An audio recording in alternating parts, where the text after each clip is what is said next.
Good evening, my dear brothers and sisters. So today we want to discuss the profound teachings of the Vedas that bring auspiciousness and ultimate eternal benefits to our life and lead us to the highest destination.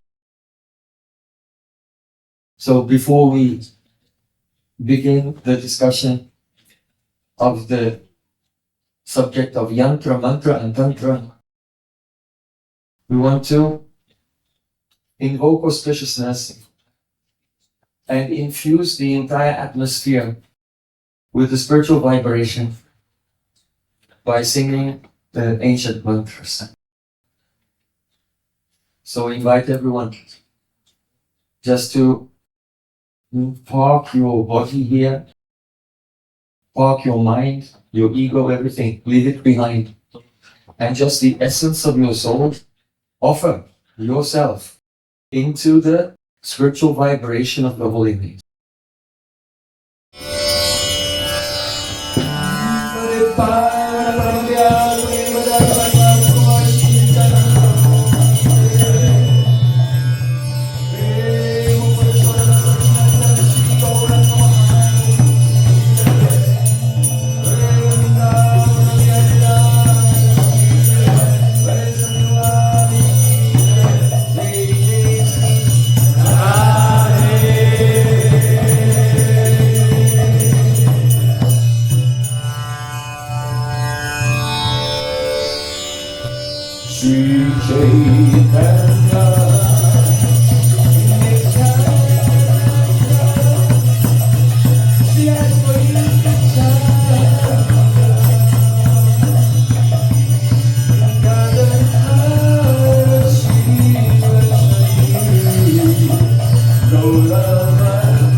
Nama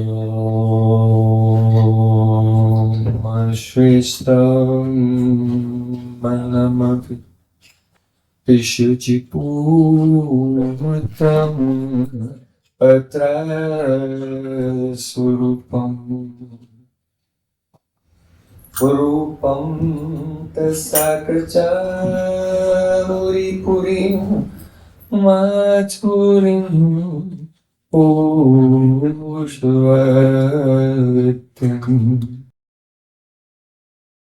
Radha Kundam Girivaram Ahoradika Madhvastam Prapto Yasya Pratita Kripaya Sri Guru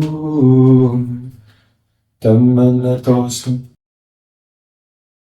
Gurave Gaurachandrai Radhikaye Tadale Krishnaya Krishna Bhaktaya Pad Bhaktaya Namo Namo Anandalilamaya Vikrahaya He Mabadavyatstavi Sundaraya Tasmai Mahapremarasa Pradaya Chaitanya Chandraya Namo Namaste Chaitanya Chandraya Namo Namaste Chaitanya Chandraya Namo Namaste Govinda Damodara Hari Govinda Damodara Hari Govinda Damodara Hari Govinda Damodara Hari Hare Krishna Hare Radha Hare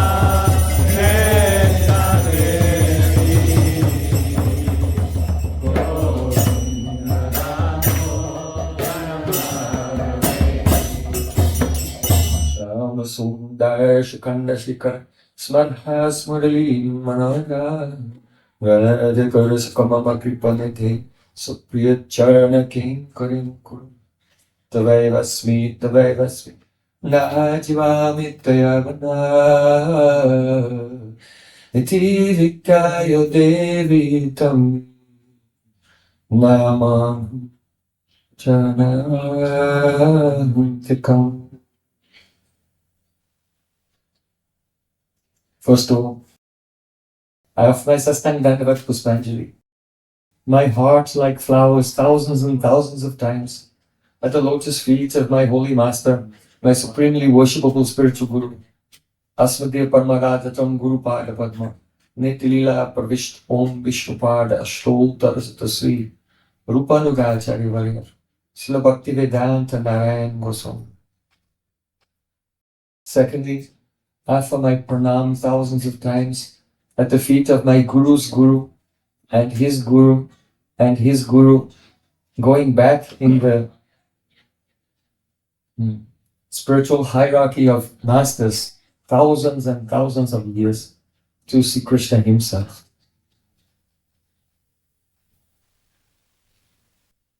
And finally, I offer my pranam to all of you, my dear spiritual brothers and sisters.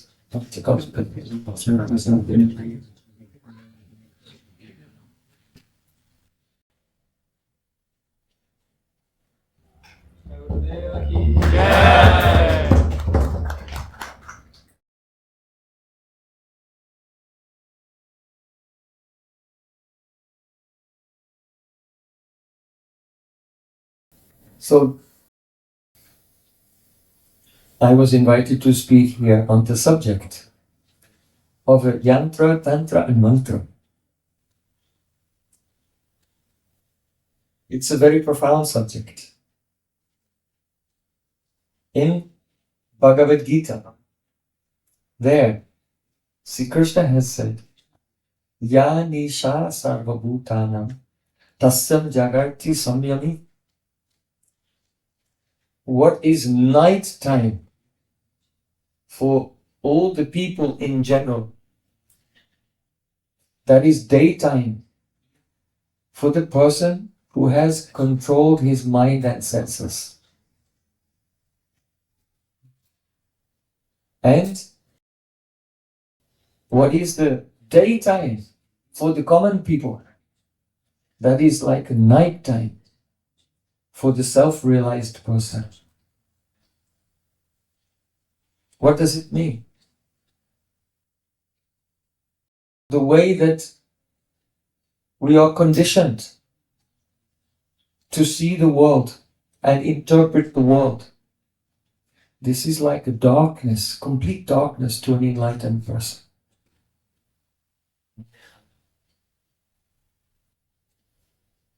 The people of the world are busy running around here and there to create their empires.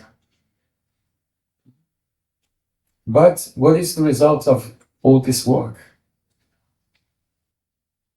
Nothing. Everything is washed away by the waves of time. And the soul, Atma, has not made any progress. So they may as well have been sleeping. And the general person will see the sage in meditation and think, well, he's doing nothing. He's sleeping. But actually, he's doing something very productive. He's progressing to his ultimate objective, supreme goal. His telos. Everything has a teleological purpose, just as a seed should grow into a tree. So every soul has a telos. Each and every one of us has an ultimate purpose. And by practicing sadhana, this place is called the sadhana workspace. So practicing sadhana is that by which we attain sadhya, our ultimate goal. And the person who adjusts our life, refines our practice and our conceptions, and inspires us, impels us on the path of sadhana, the practice towards sadhya, the goal, that person is called sadhu. Sadhu. Same.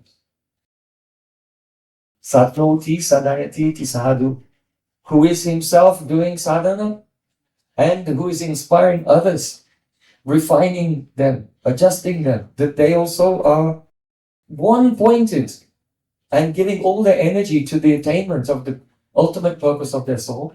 That is called sadhu, the saint. There was a British author, writer, poet named Joseph Conrad.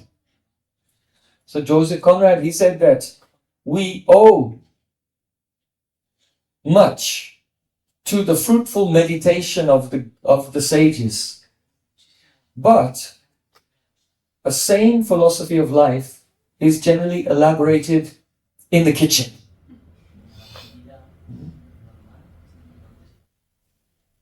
So this is the perception of the gross materialists, that they think spiritual life is impractical. And those who dedicate themselves and put their energy into sadhana, into something which seems, from the perspective of sense perception, to be so intangible and empty, then they think that, oh, that is insane. Our practical understanding will come when we sit at the kitchen table with coffee and discuss how to make money and how to enjoy it. So, the general people, when hearing some idea, then they run it through some filter of consensus. What will everyone think if I believe this? What will everyone think if I accept this idea? Is it normal? Will I be validated by others? So, Jesus Christ, he said, enter by the narrow gate.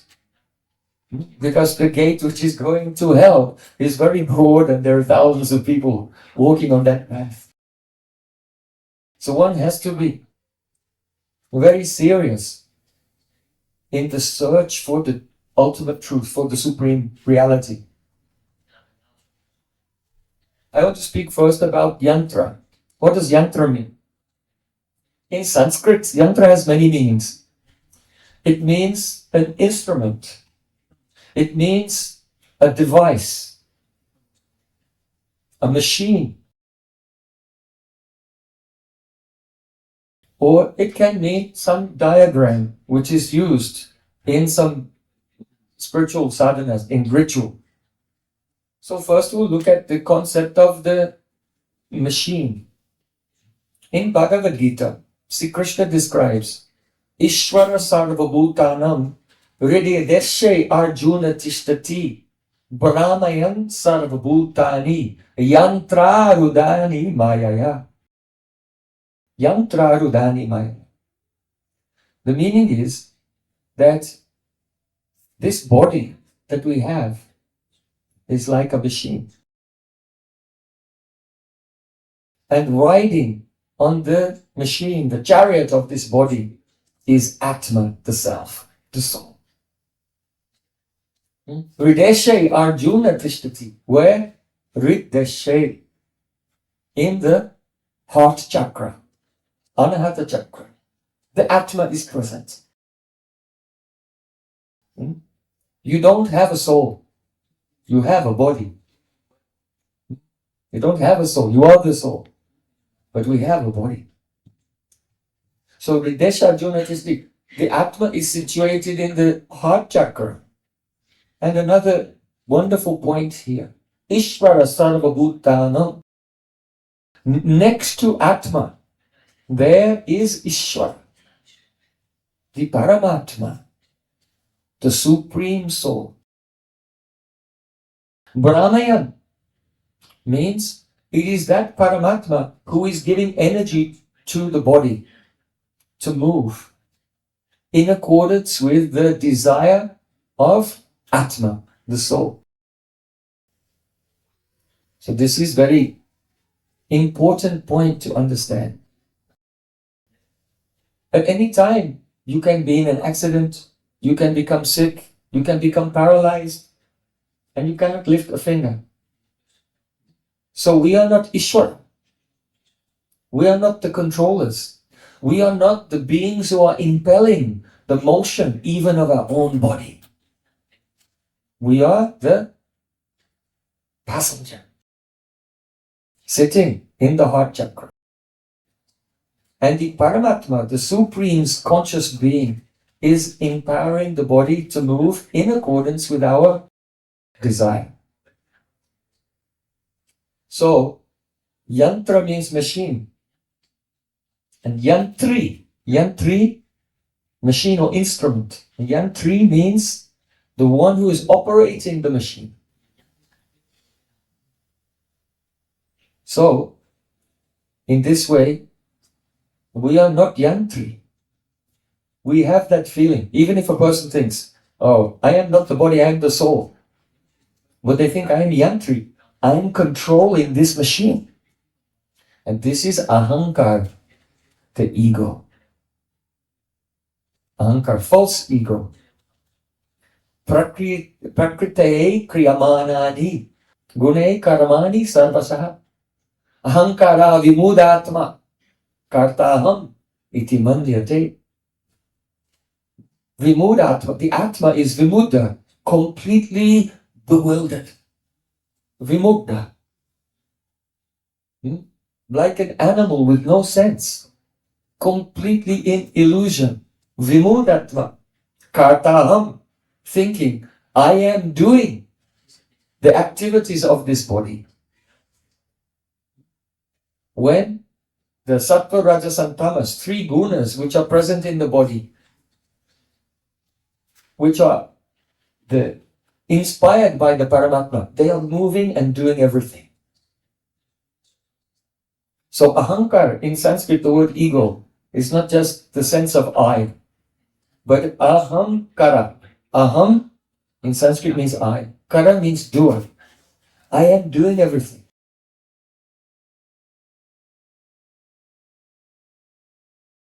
If you put on some virtual reality goggles, then you can experience that you're on a roller coaster.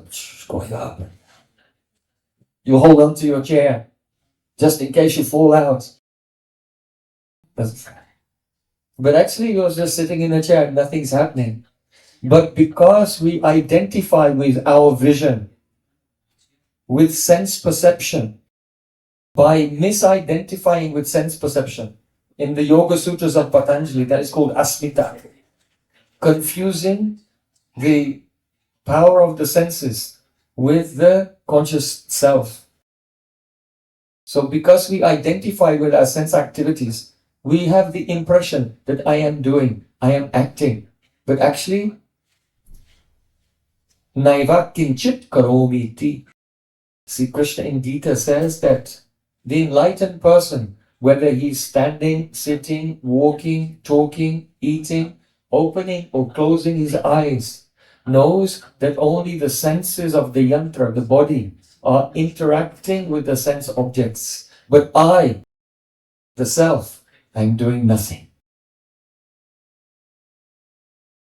When we can realize this, then one will experience complete peace.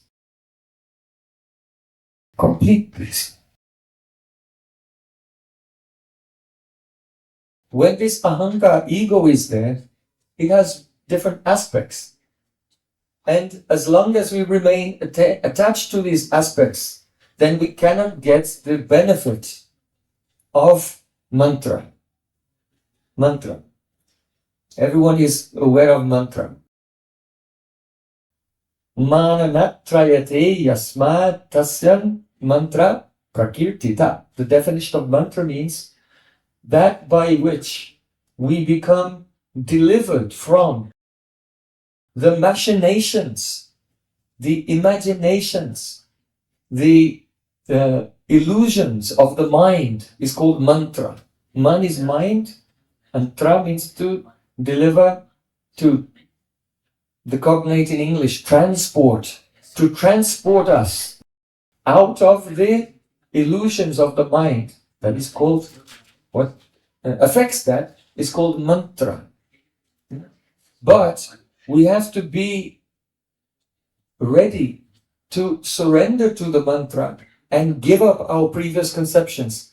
If the mantra is going to take us out of our previous habitual thought patterns, then it will not take place if we're holding on. We have attachment to our habitual thought patterns. So along with the sense, ahankara, I am the doer, there is always also the sense of, I am the seer.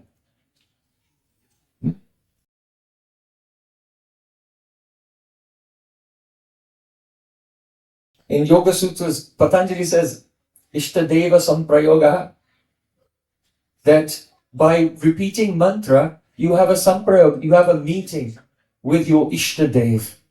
Which form of Ishvara, which form of the Supreme Lord do you have a loving relationship with?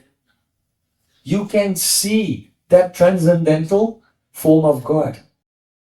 But if a person has the ego, I am the seer, then the consciousness is turned towards the material mind and senses. That which is transcendental, that which is prakrita, supernatural, it is not within the power of the soul to see it. But rather, the divine supreme consciousness, just as the sun can only be seen by the rays of the sun, so the divine supreme consciousness can only be seen by the rays of His divine grace, divine mercy. So even if a person is closing their eyes and trying to see Paramatma, the Supreme Lord, in the heart, nothing. This ego has to go. I am the doer has to go. I am the seer has to go. I am the knower. I can know by my intelligence, material intelligence, what is supreme reality. The functioning of the intellect is a material. It is a covering of the soul. This is a very interesting topic because in the Vedas, the analogy of a chariot is given to understand the soul. And also in the Phaedrus of Plato, the analogy of a chariot is given also to understand the soul. In Plato's analogy, he said that the soul is a composite of three things. That is the intellect, which is like the driver of the chariot, and two horses. One is white and one is black. The white horse is the spirited, bold mood of action. And the black horse is the inclination only of the appetite to taste and enjoy the physical plane, which is and this appetite is antagonistic to the gradual upliftment of the soul. And so a person is essentially an intellect or the power of reason, trying to steer his chariot towards God, towards the Supreme Being, but at the same time trying to control two horses.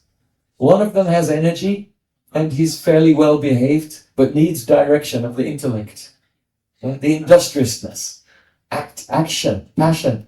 And the other one is just dark and selfish and wants to go off the course like this. So in the Phaedrus, Plato gives an analogy of the composite soul having three aspects. He doesn't claim that is the highest conception of the soul, but it is presented like that. That is something that the common person can identify with. But the analogy of the chariot, which is given in the Vedas, requires more detachment to experience. It cannot be grasped by the intellect. The intellect is not even considered to be a part of the soul. It is part of Shukshma Sharir, the physical body made of earth, water, fire, air, and ether, space.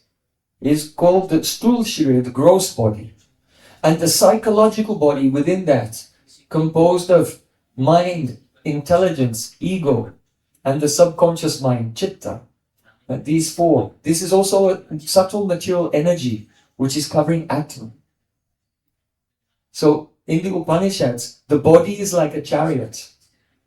The intellect, material intellect, is the driver of the chariot. The intellect is supposed to control the mind. And so just as a chariot driver takes hold of the reins of a chariot and pulls them to control the horses, so in the same way, by our intellect, one must take hold of the mind, which is restless, uncontrollable, and prone to making bad decisions that we might regret for the rest of our life. Take control of the mind, because the mind is being pulled by 5 horses, the 5 senses: sight, smell, touch, taste, and hearing. So these senses are attracted to the worldly objects, just as every animal is attracted to the objects. But the human being has some advantage, that by his intellect he can control the mind and pull in the senses, so that the yantra, the machine of the human body, can be used to further his journey towards the ultimate spiritual goal of Prem, divine love, eternal, beautiful, loving relation with the Supreme Being. And in this analogy, what is Atma, the soul? Not the chariot, not the driver, not the mind, not the reins, not the horses' senses. The Atma is the passenger on that chariot. So if we compare the ancient Greek conception, which is also practical, it's practical and it has its uses as an illustration. But metaphysically, the Vedic concept from the Upanishads goes more deeply and literally describes the self as being transcendental, both to the body and to the mind. When there is ahankar, I am the doer, I am the seer, I am the knower, I am the bhokta. Bhokta means enjoyer. I am the enjoyer. This is a very big problem. Because as long as that spirit is there, that the whole world is my oyster. Just open it and enjoy. Exploit the spirit of exploitation. Then, as long as that is there, then the activities of exploitation make sanskars, deep impressions in the consciousness that cause us to engage in the same activities again and again, cause us to become attached to the body and the mind again and again, and cause us to be bound in the endless chain of samsara, birth and death, without end in the material world. So the spirit of being the enjoyer is the detrimental to the progress of our soul.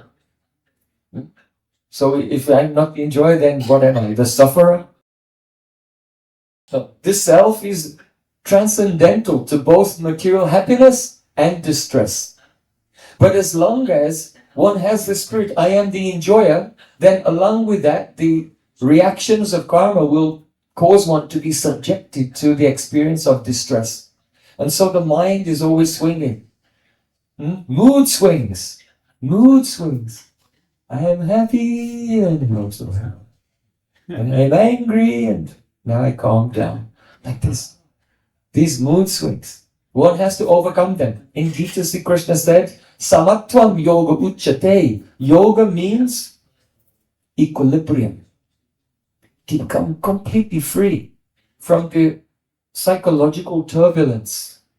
In that state of peace, one can enter samadhi, trance, and in a state of trance, we can realize our spiritual identity and our eternal loving relation with the all-beautiful, all-romantic, artistic, supreme conscious being. Another aspect of ego. What is that? In Gita, Sri Krishna said, Vidya Vinaya Sampane, Brahmane, Gavi Hastini, Suni Chaiva Swapakcha, Panditaha Samadarshana. And a pandit, that means a learned person, an enlightened person, sees everyone with equal vision. He sees a learned and gentle Brahmin, a priest, Vidya Vinaya. Vidya means educated and Vinaya means gentle. So it is said in Sanskrit, Vidya dadati Vinayam. Knowledge makes one gentle. If we don't become gentle in our dealings with others, then there's no use of your MA, PhD or anything. Well, that is not a real education. If one is truly educated, then his education makes him gentle. Vidya Vinaya Sampanesh, Brahmani Gavi Hastini, and he sees a human being and a dog and an elephant to be the same. There's a soul in everyone. He sees a very high-class aristocratic person and a wretched outcast beggar the same. Why? Because there's a soul in everybody's body. And that soul is Mamai Vamsa Jiva Loke Jiva Bhuta Sanatana. That soul is a part of God. So if we are looking at people and measuring them, this one is good, this one is bad, this one I like, this one I don't like, This one is great, this one is useless. Then this mentality, this is coming from our own ahankar.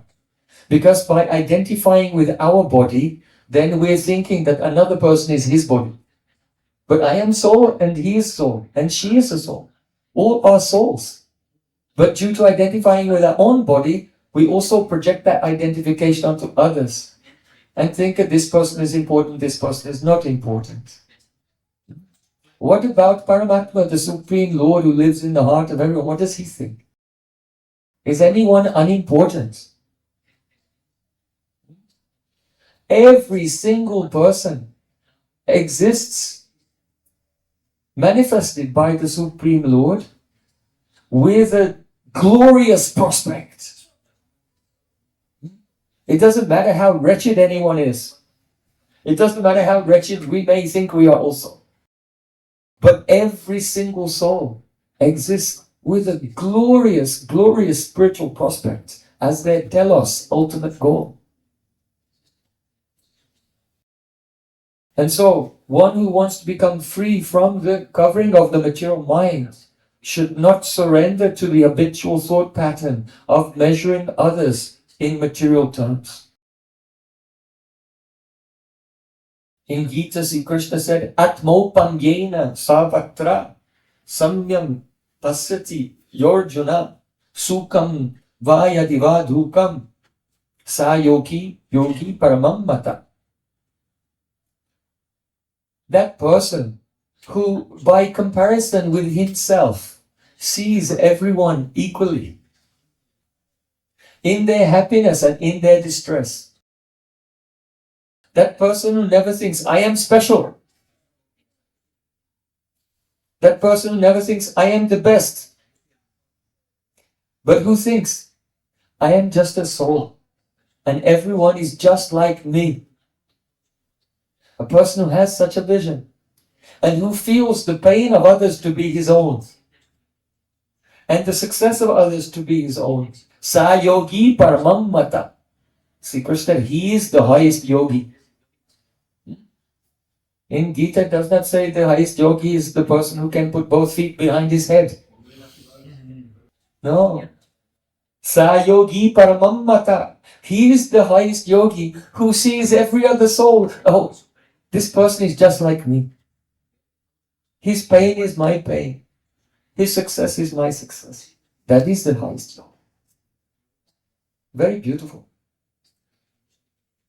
So, we're speaking about different aspects of the ego which have to be given up. But we want to say a word of caution. Many people think that when the ego, the ahankar, bhoktrittva, I am the enjoyer, kartrittva, I am the doer, gyattrittva, I am the knower, drashta, I am the seer, when this is given up, then what is left is emptiness.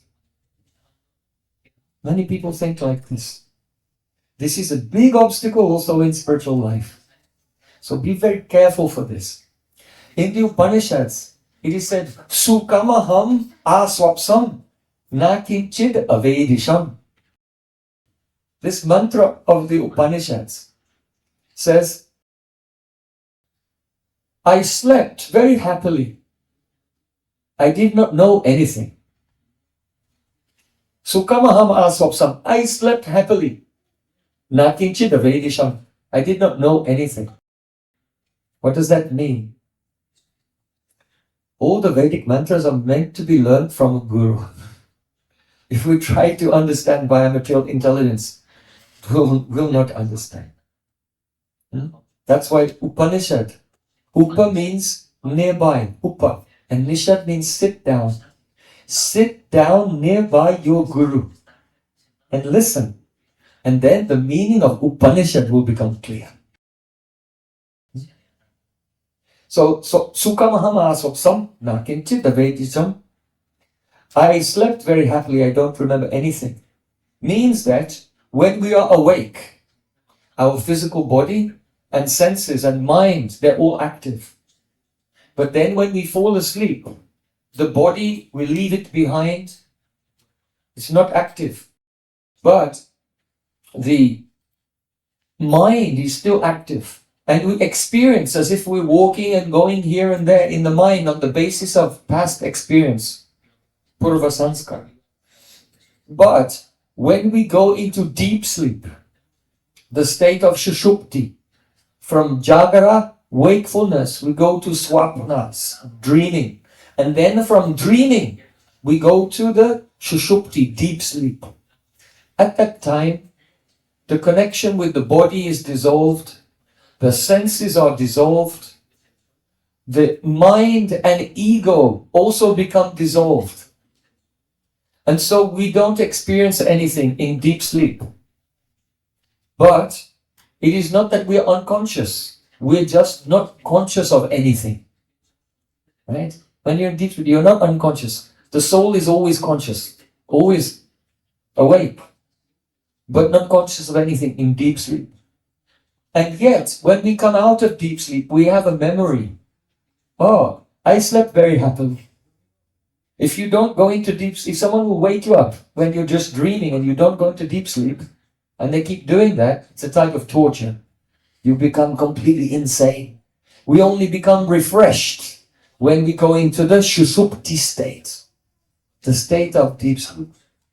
And we wake up, oh, I slept happily. So this mantra of the Upanishad is saying that just see, when the ego is dissolved in the state of shushupti, there's still an ego. But it's the ego of the soul, not the ego of the mind, of the psychological body.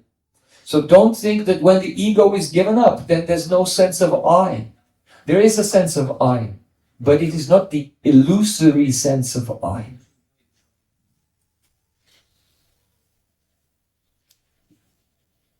One day, the great king Yudhishthira Maharaj. Who has heard of Yudhishthira Maharaj? Anyone?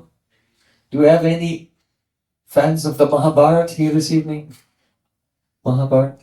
The Bhagavad Gita comes from the greatest epic of the whole world. The Iliad and the Odyssey can fit in together 7 times. So in the Mahabharata, once the great king Yudhishthira Maharaj, then he asked Bhishma Dev, what is our real protection and shelter?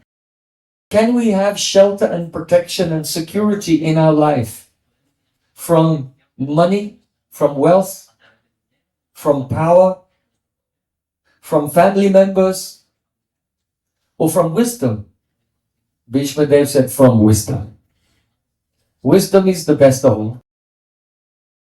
Many persons in the past, like Bali Maharaj, Prahlad Maharaj and others, they lost all of their wealth. Yet they gained wisdom.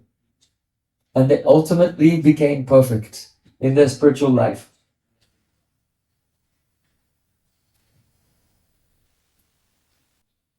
So Bhishma, he said to Yudhishthira, I want to tell you one story. There was a young Brahmin, young man. He was very educated, but very poor. And he was walking on the public road. And at that time, there was a very wealthy merchant. He had so much wealth and so much power. He had a beautiful golden chariot pulled by so many horses. And in his chariot came racing down the road and came a little bit off the road on the corner and bumped into that Brahmin and knocked him out. And he was lying unconscious in the road, and that wealthy person sped off quickly. Hit and run. So then that young Brahmin, he was lying on the ground. And he said, oh, my life is cursed. I'm so poor and so helpless. I think that only these wealthy people, their life is worth living. What is the use of being so poor? He couldn't move. He was so stunned with pain And he was just lying there. He thought, I should just die. Let me just give up my life. So just as he was lying there and thinking, I should die, my life is not worth living. Have you ever been in such a situation? Sometimes destiny, our karma can crush us. And a person can have very dark thoughts and just, they want to give up. And just think that life has no meaning and it's not worth living anymore. So that's how he felt. So just as he was lying there, one jackal came out of the forest. Like a hyena, you know. So, you know, if someone dies, then usually the jackals come and they eat the dead body.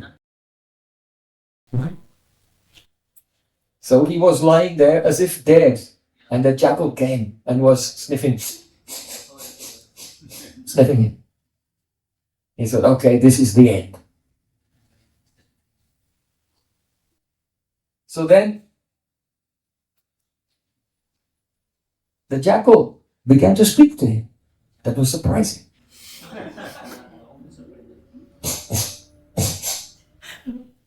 He said, you are so fortunate. You are so fortunate because you have a human body. We animals and many other animals in lower species, we all wish we could be like you. You are so fortunate. I have a thorn stuck in my side and I cannot pull it out. I have some insects in my fur on my back and they're biting me all the time. And I cannot remove them because I don't have hands. But you have hands.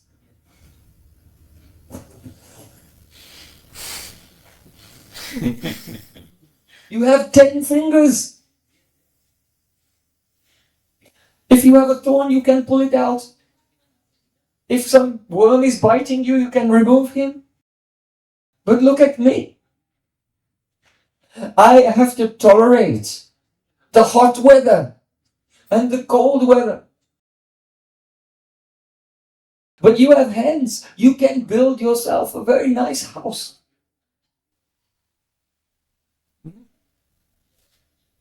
I have to scavenge around here and there, looking for something to eat. But you have hands. You can plant. You can grow food. You can cut and prepare delicious things in the kitchen. But I cannot do any of these things. What to speak of being a human being? Among the human beings, you are educated. In the Vedas, you are a Brahmin. So how fortunate you are.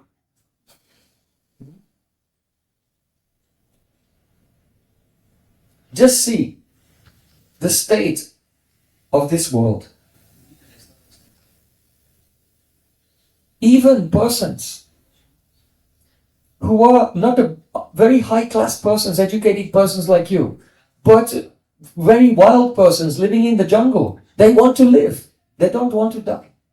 Even persons who have been arrested and put in a prison, they also laugh and joke and try to enjoy their life with the other prisoners there. But you have freedom. Why do you want to give up your life?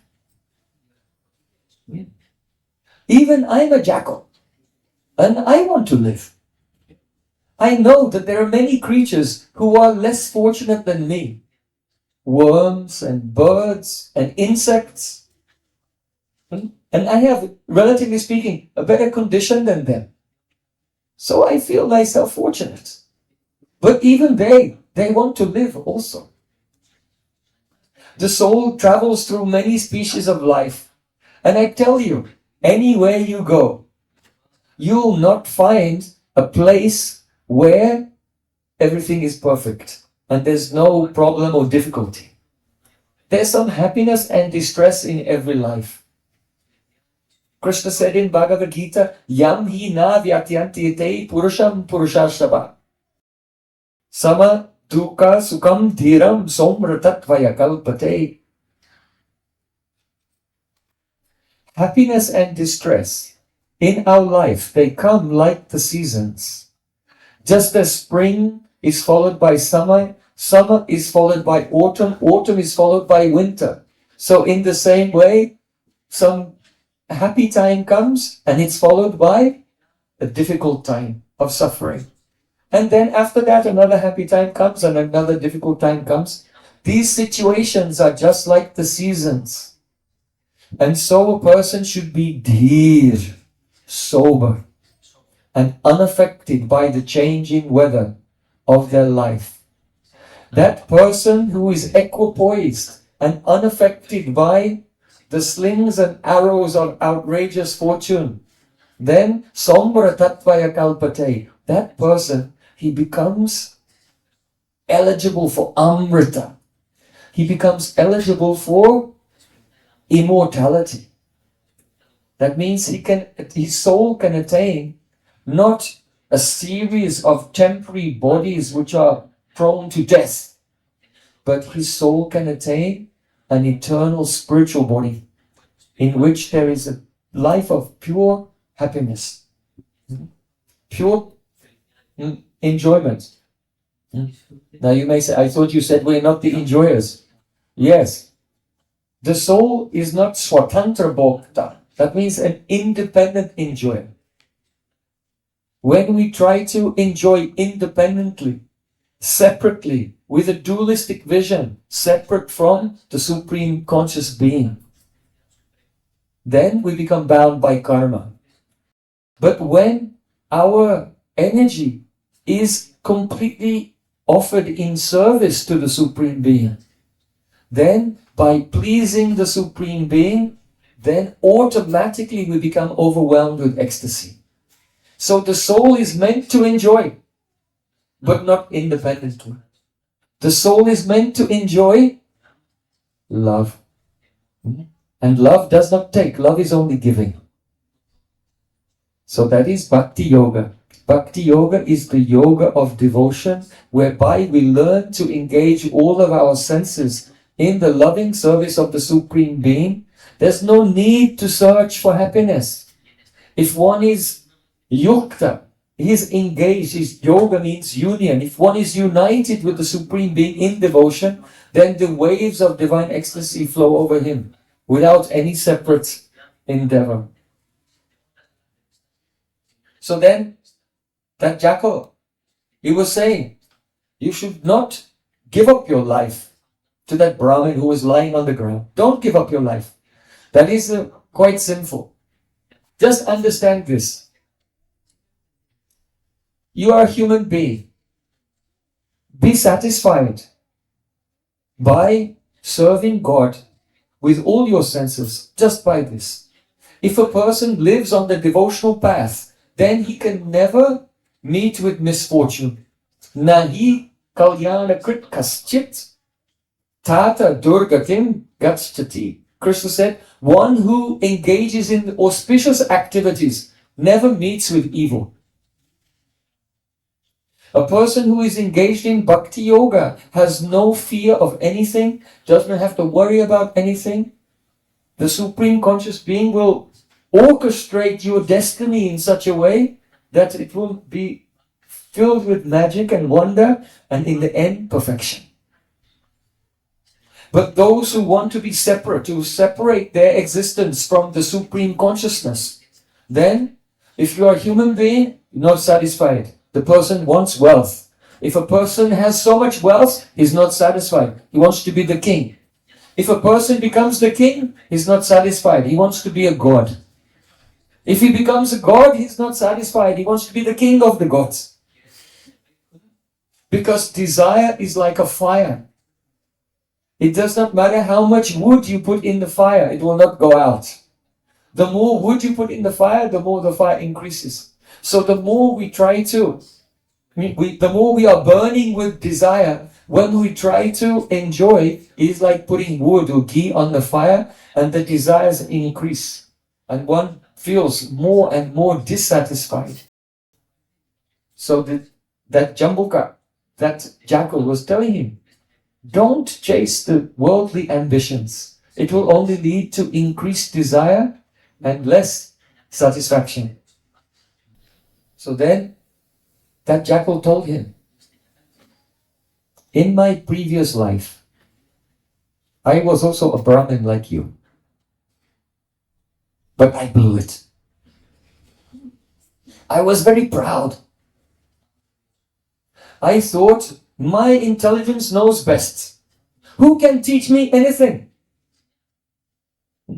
And because of this, when I met with sadhus, when I met with holy persons who were not relying on their material intellect, but who lived a life of devotion to the Supreme Being, and by Yantra, Mantra and Tantra, they had transcended the limitation of the material mind. Instead of listening to them, instead of accepting their wisdom and following their guidance, I challenged them. I thought my reason and my intellect was superior, and I had no trust in them. And because of this wicked mentality, now look at me. I have taken birth as a jackal. Alas, alas. But one thing gives me inspiration. I know that when the reaction for my offenses wears off, in some future life, I will one day become a wonderful human being just like you. And when I remember this, it gives me inspiration to live on.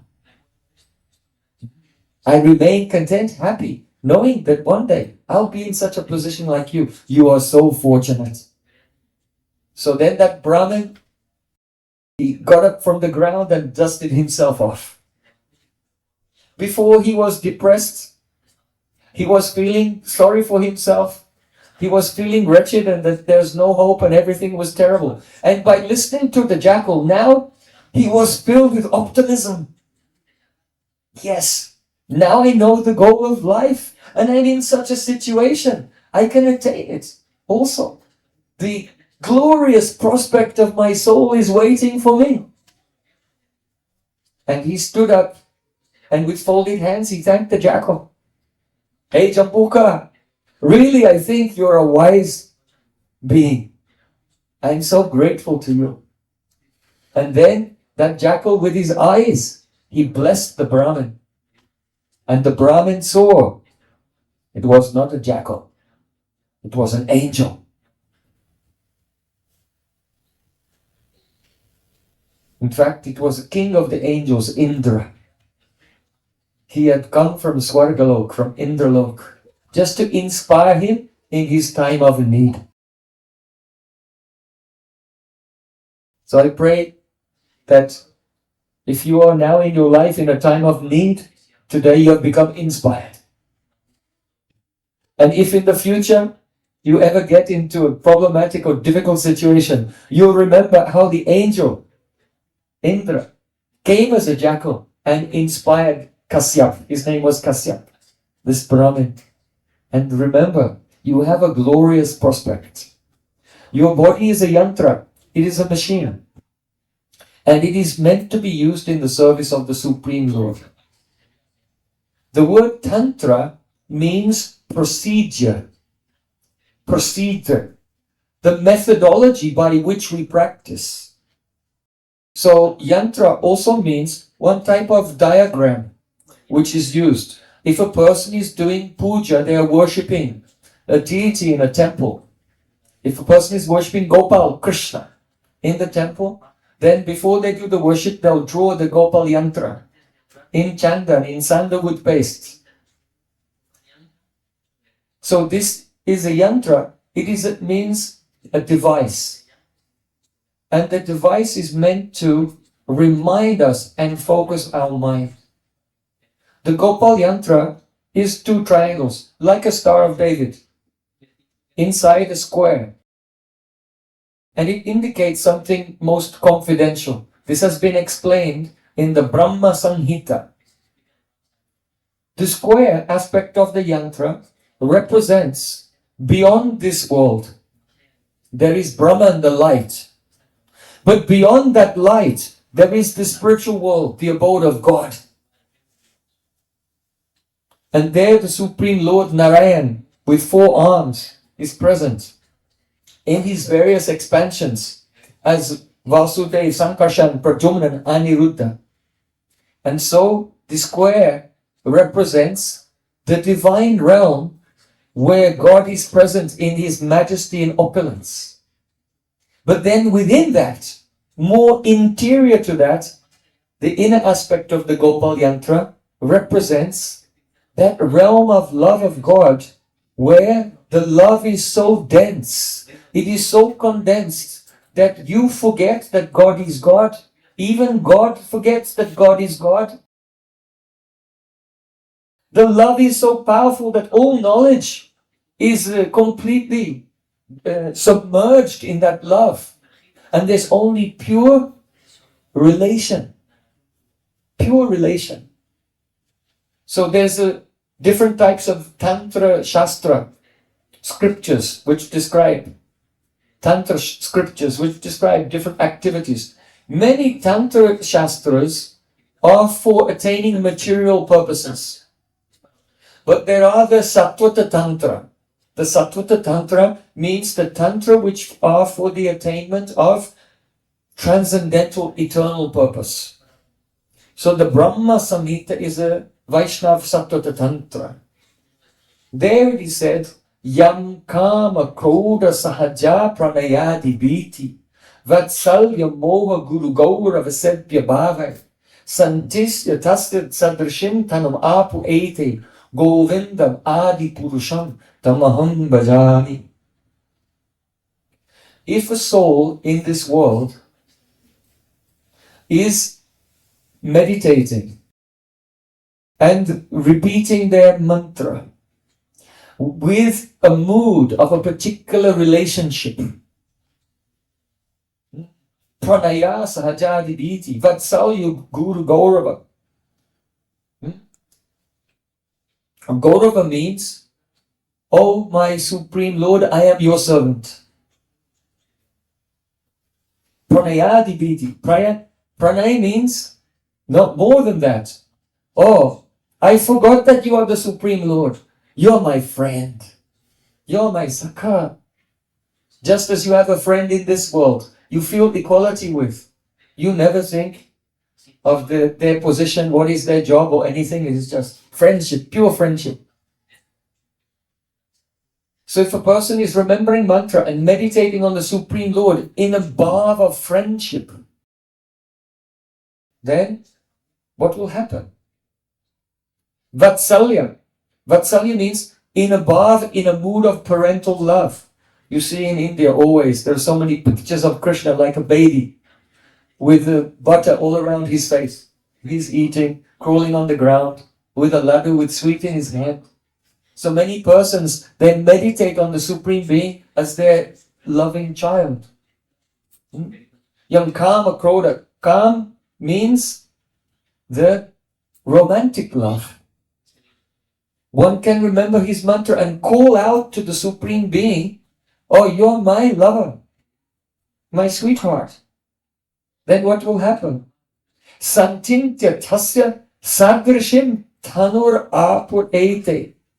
Means that by following this Vaishnav Tantra of chanting the mantra and drawing the yantra.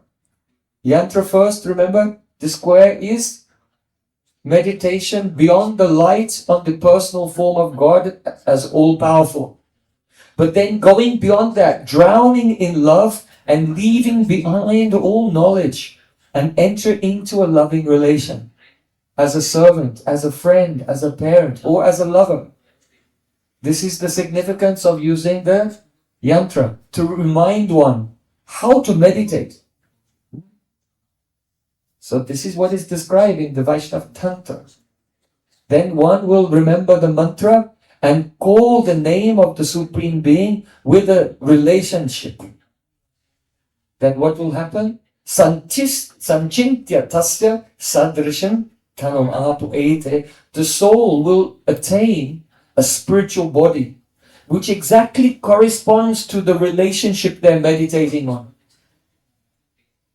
So if you're meditating on friendship, your soul will attain a beautiful form, like a cowherd boy in the forest of Vrindavan, singing, dancing with Krishna, wrestling with Krishna, swimming with Krishna, playing. If you are meditating on a romantic mood, then your soul will take on a beautiful form of a goddess, a gopi of Vrindavan, and become a lover of the Supreme Being. These are the secrets of Yantra, Mantra, and Tantra. Today, time is very short, so we could not go so deeply into the subject. Let me just check that. Okay. We could not go so deeply into the subject, but fortunately, we have come. I live in India, in Vrindavan, the main holy place of bhakti, to see Krishna and Radha, the goddess of love, Radha. And I have just been traveling around the world on a tour. And this is New York is the last place. So I'm just about to return to Vrindavan. This is the last place we have come on this world tour. And afterwards I'll return to India, and we have a pilgrimage in the mid-October as well. So inviting persons, you're most welcome to come and visit our ashram in India and go on a pilgrimage to the famous forests where all the great sages of the Vedas have performed their austerities, their meditation, had their realizations, and go deeply into their music and poems and profound realizations. So we would like to complete our discussion here this evening with another kirtan. And this time, after hearing this discussion, try to remember the yantra, that your goal is the place beyond all knowledge, the destination of condensed love. And remember the Tantra, the procedure, to give up the self-conception. I am the doer. Don't think I am chanting this mantra. Yes, I'm chanting now. Hare. You should think that the mantra is descending like an avatar from the spiritual world and dancing on your tongue. I am not the doer. I cannot know, I cannot see this mantra, but the sound of the mantra will reveal itself to me. So taking the components that we've discussed in our meeting this evening, I don't want to say it's a lecture. We don't say lecture in Sanskrit, we say Ishtagosti. Ishtagosti means gathering together to discuss the object of our love. Ishtagosti. So in our Ishtagosti this evening, whatever you have learned, try to apply this now in this mantra singing and dancing, leaving all the different aspects of the ego. And then there will be mantra siddhi. Mantra siddhi means the perfection of mantra. The perfection of mantra manifests when the form of the Supreme Being and the Goddess of Love together, they illuminate our hearts and invite us into their Nitya Lila, eternal loving pastimes. Hare Krishna.